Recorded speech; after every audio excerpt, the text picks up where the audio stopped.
Warriors! Good morning. We got to stop meeting like this. My name is Coach JB. I am the top health and mindset coach in the world. What you believe in your heart, you think in your mind will eventually become your words. I got to burp. Excuse me. Cheers. And become your reality.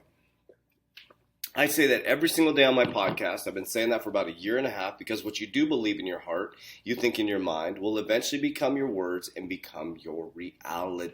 Remember, what you repeatedly say gets ingrained into your subconscious mind. What gets ingrained into your subconscious mind becomes an unconscious activity. And for years and years and years and years and years, we've all been preemptive programming to believe certain things. And there's really nothing wrong with that. This is just how life works. And when you know the game, you can't be played. And as you look this way, there's a whole nother narrative going on this way. And I've removed certain words from my videos because you know why. Because think about that. It's called preemptive programming. So I'm going to take you through a journey today around our amazing person, Bill Gates, right?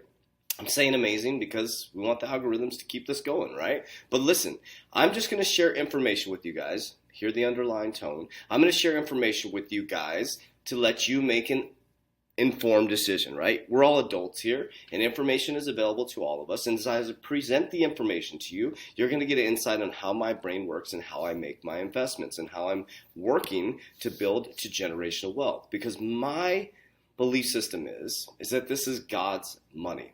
And if you really want to make change, we know one thing, right? You can be the change inside of yourself. I've done that. I'm becoming the change that I want to see in the outside world. And then also we do understand that who controls the monetary system controls the information, controls the people, right? So if you want to be someone who makes a huge impact, become.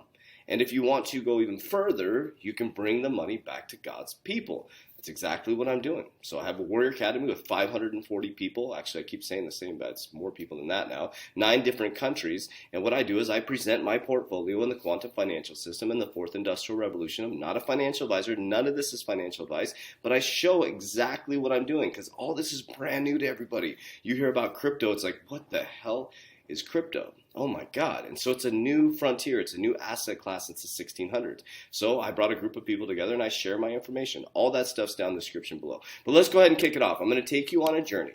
And what I will tell you, I will tell you this. You're going to come back to these videos. Your whole life is going to change in the next 10 years. The way you eat, the way you get your food, the way you communicate, the way you do your healthcare, the way you do your taxes, everything is going to be completely different.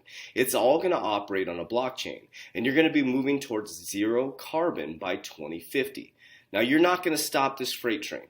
You're not going to stop this freight train. So you have two choices. You can get on board and go for the ride of your life and build generational wealth for your family and do what you please with that money, right? I plan on bringing the money back to the people. We have a grow tower in here where we're growing free fruits and vegetables for our clients. We have some of the best water within the next couple of weeks. We're going to have some of the best water in history or in the world here in our facility. So I'm choosing to take the wealth that I'm building and bringing it back to the people. Or you can go buy Lamborghinis and Ferraris. Shit, I might buy a Lamborghini. It really doesn't matter. That's the thing. Here, I want to give you a really good depiction of this before we kick this off. So this pen, you can make anything evil, right? And that's what a lot of people do is you attach to something, right? You say, oh, that's the mark of the beast, or that's this. This pen right here could be used to write a beautiful, beautiful letter. It could also be used to stab somebody in the neck. Think about that. This could write a beautiful letter or it could stab somebody. Everything can be made bad. Everything can be made good. You have to make a conscious decision what feels good for you. Okay, so as I take you through this information, make your informed decision. But I'm going to show you how I do my investments. Sorry, my neck is bleeding. I cut myself shaving. So just ignore the blood running down my neck. That's kind of awkward. All right, guys, so we're going to kick it off. This is 2016. This is our friend Bill Gates telling us about the future of farming. You ready for this? I think agricultural productivity is one of the most basic things that can help the poor move to a more prosperous life. There was a green revolution based on new seeds, and it raised nutrition levels, it reduced poverty. It was one of the great breakthroughs of all time. Now we need to bring that advance to Africa. If you look at productivity per hectare in Africa, it's a fifth of what we have in the United States. But there's no doubt that a combination of better seeds and better inputs, including fertilizer, can raise African agricultural productivity. And Ethiopia is partway down that path. They've almost doubled agricultural output over the last 8 years. So there's tons of ways that digital technology helps farms. Okay, key right there. Okay, now he's talking about Africa, but he's letting us know right here, digital technologies. This was in 2016. It helps farms. The cell phone is really kind of unbelievable in market prices, what's working, what's going on with the weather. All these decisions about what to plant, what are the prices, what are the diseases. Eventually, it is like your lifeline to all the expertise that's out there. So it's your lifeline to all the expertise, a cell phone that you hold in your hand, technology. Maps, they can be looking at these satellite photos and say, gosh, we seem to be getting high productivity here, low productivity here. You take a photo of something and some expert looks at it and says, okay, that doesn't have enough potassium or enough nitrogen. That's mostly in the future, but that's real stuff. Okay, look at all this right here. It's mind-blowing. This is our future. This is what we're experiencing right now. This is all happening right now. Okay, so let's go a little bit further. So in the past, but in the future from here. So this was 2015. So that was 2016. Okay, I should have done these in reverse. My apologies. So we're going to look at this TED Talk here. I think a lot of you have seen this, but think about where we're heading with this.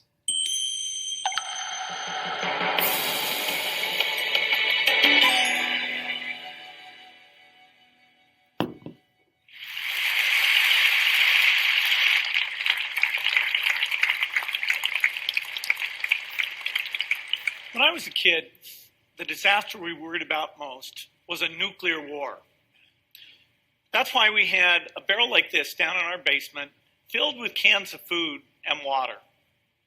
When the nuclear attack came, we were supposed to go downstairs, hunker down, and eat out of that barrel. Today, the greatest risk of global catastrophe doesn't look like this. Instead, it looks like this.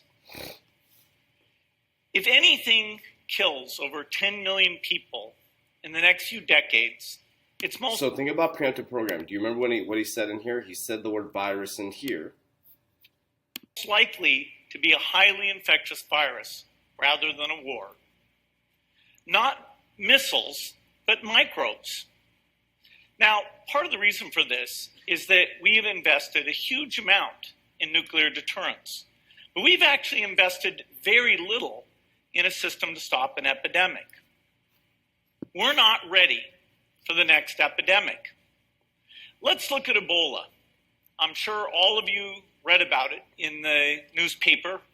Lots of tough challenges. I followed it carefully through the case analysis tools we use to track polio eradication. And as you look at what went on, the problem wasn't that there was a system that didn't work well enough. The problem was that we didn't have a system at all. In fact, there are some pretty obvious key missing pieces. We didn't have a group of epidemiologists ready to... Look. Okay. Now this is how my brain works. You can't stop the freight train. So this is where you should have been investing. ...go, who would have gone, seen what the disease was, see how far it had spread. The case reports came in on paper. It was very delayed before they were put online, and they were extremely inaccurate. We didn't have a medical team ready to go. We didn't have a way of preparing people. Now, Médecins Sans Frontières did a great job orchestrating volunteers, but even so... So where's your jobs going to be? Think about that. Oh, we were far slower than we should have been getting the thousands of workers into these countries. And a large epidemic would require us to have hundreds of thousands of workers. Okay, so now we know where we're at right now, so I'm going to show you how my research works. So we got the future of farming.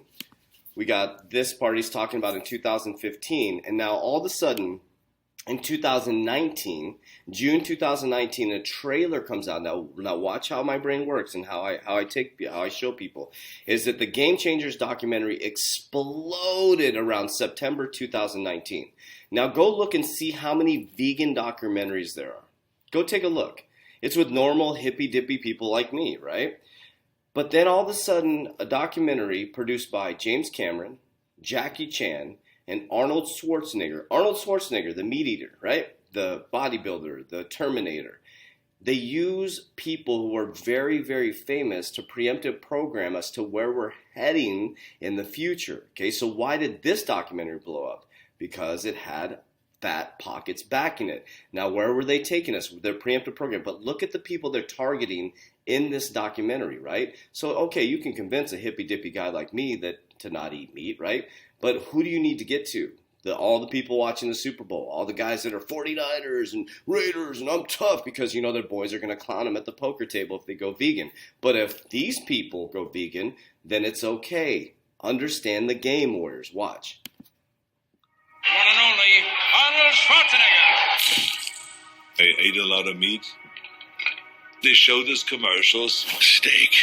That's what a man eats. Selling that idea that real men eat meat. Serious man food. But you got to understand, that's marketing. That's not based on reality. I've been teaching fighting techniques to government agencies for more than 15 years. Then I got injured. Unable to teach for at least 6 months. I spent more than 1,000 hours studying science on So they're hitting the UFC community, the fighters, right? Let them know it's okay to not eat meat. recovery and nutrition, and stumbled across a study about the Roman gladiators. The gladiators were Oh, the gladiators, okay. predominantly vegetarian. How could the original professional fighters be so powerful, eating only plants? So that was Preemptive Program, plant-based athletes. When I made the switch to a plant-based diet, I qualified for my third Olympic team. I broke 2 American records. I was like, man, I should have done this a long while ago. Look at this. Okay, executive producers, James Cameron, Arnold Schwarzenegger, and Jackie Chan producing a vegan documentary. When I went plant-based, I wasn't sure if I was going to survive. And I actually became like a machine. One of the biggest misconceptions in sports nutrition is that we have to have animal protein to perform at a high level. That's just not true. Sometimes you have to do things that you know your competitors aren't doing. Go back. Preemptive programming right here. It mixes what? Mixes shocking, groundbreaking science. Today's blood and yesterday's blood. Yeah. Because y'all will believe anything you see on TV, just so you know. You know that, right? I think this is going to wake a lot of people up. Oh, yeah, it is. I was recovering better, not getting as sore. This was our best season in the There you last go. Let's get all the guys to sit around and watch football all day. There you go. 15 years, and we had 14 guys on plant-based diets. We all want to feel great, have more energy. Cholesterol was 276. We got the New York Fire Department. Oh, now you're talking. The men of the men. These are real men right here. The guys that fight for our help to keep us safe. The New York Fire Department. The noble, man. I'm telling you, that's badass. So why not use the elites, right? Most guys my age can keep up with the grandchildren. My grandchildren can't keep up with me. It's not one set of dietary guidelines for improving your performance as an athlete, another one for reversing heart disease, reversing diabetes. It's the same for all of them. Someone asked me, how could you get as strong as an ox without eating any meat? And my answer was, have you ever seen an ox eating meat? The game changers. Preemptive. The game changers. Okay, so the future of farming, the next outbreak. You got game changers. All of a sudden, a vegan documentary explodes on the scene, ironically, right at the end of 2019. Think about that. Okay, now just for disclaimer, I call myself a flexitarian now because I kind of add a little bit, but I'm mostly vegetarian. I'm mostly vegan, right? So I'm not saying anything about veganism. What I'm telling you is this is called preemptive programming. And many of you watch this, you're like, I'm going vegan because you believe everything you see. Now, it does change your life. It changed my life, but that's not the point of this. This is understanding where would you put your investments? Where are we heading so you can protect your family and bring the money back to the people? Now, let's fast forward. Okay, so he talked about the future of farming, the next outbreak. We talked about game changers. They're preemptive programming you to engineered food warriors, zero carbon. But you're sitting here looking this way as a whole nother agenda is going on this way. And the 634 richest people in the world became way more wealthy as you're waiting for your stimulus check, waiting for your money when you could be part of the wealthiest people in the world. Okay, so check this out. This was on January 14th, 2021. Ironically, all of a sudden in 2021, America's biggest owner of farmland is now Bill Gates.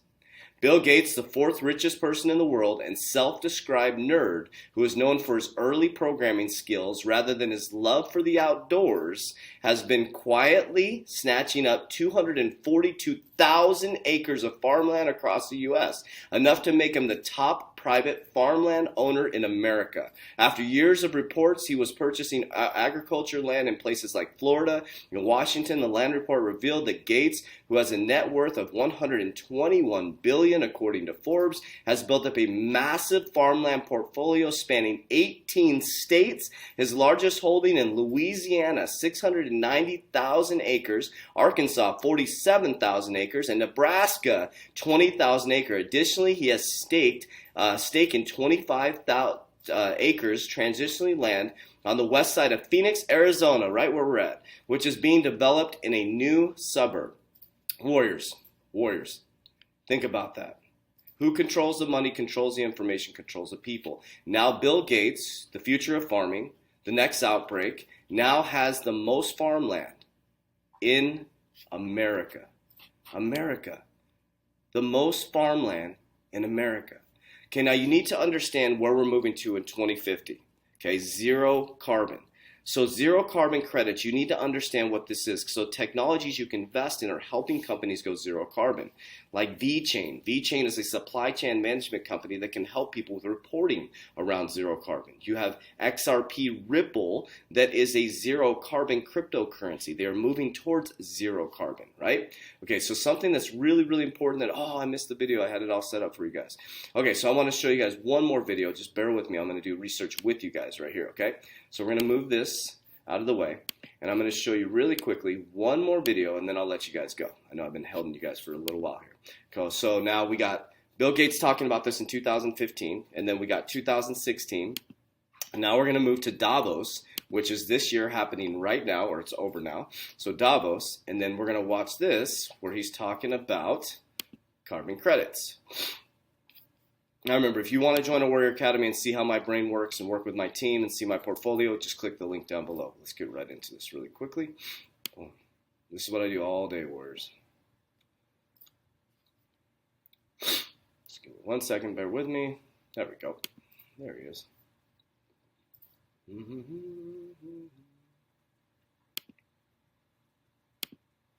Okay, here we go. Of the solution to achieving net zero. But what else is needed? Well, I'd say the good news is that a lot of companies are taking carbon into account as they make decisions. They have, some per ton hurdle price, and they, are going to stay away from investments that, are generating carbon because of that price signal. Okay, they're going to stay away from investments that are generating carbon. You need to understand that. Carbon. The big step, the next step there is getting people to monetize those things and put that money into things that are provably have an impact. Okay, there you go. So where would you put your investments? Proven to monetize thing. You got the gentleman who owns the most farmland. So that I've been saying to you guys, middle class is going to get wiped out. Who is our middle class? The retail workers. The farmland, the people who farm, all these people, they're going to get wiped out. He has now dominated the farmland industry. Think about that. And a number of companies now are willing to do that. Now, they're willing to do that. They have to do that. They can't survive. How are you mom and pop companies going to survive in the future when you need to be zero carbon? Now, some of these offsets are very complicated. Trees, for example, have a 40-year lifetime on average. So to match the carbon residency time, you'd have to replant 250 times. And trees generally grow where there's good soil and good water. And so the number of places where you can do those 250 plantings is very, very small. Boom. Number of places you can do it very, very small. Where did he buy up all his stuff? Where did he buy up all his stuff? Arkansas, Louisiana, Nebraska, Arizona. The land is perfect for farming. I just made that up. I don't know if it's perfect, but I got to assume that's the decisions he made. I just made that up. All right, guys. So you know where my brain works. I wanted to share that with you guys. Now, I'm just giving you information. I'm kind of coding my words because I can't say certain things because I won't be able to get the information out to you guys. I'm going to share with you guys, this is the biggest shift in generational wealth. The biggest shift in generational wealth. This is what I was doing as people were watching the Super Bowl. I study methodically the World Economic Forum, the IMF, zero carbon, where we're heading. And that's where I place my investments in the cryptocurrency space and the technology space in regards to stocks. And so what I do is I help warriors all over the world understand the basics of this, right? We're not advanced or anything like that, and I'm not a financial advisor. It's not financial advice. But I created an ecosystem where my warriors work out together. They eat healthy together. We change our subconscious mind. We set goals together. And I also show my portfolio and exactly what I'm doing. I'm not a financial advisor, but what person says, here's my portfolio. Here's every move I'm making in the quantum financial system. Is it right? I think it's right, but you have to make an informed decision. What I'm teaching you how to do is fish. If you give a man or woman a fish, they eat for a day. If you give them a fishing pole, they eat for a lifetime, warriors. So if you want to join our Private Warrior Academy, click the link down below. You can join today and get involved. I think that's all I got. I took you guys for 21 minutes. If you're still here, you're a true warrior. Warriors rise.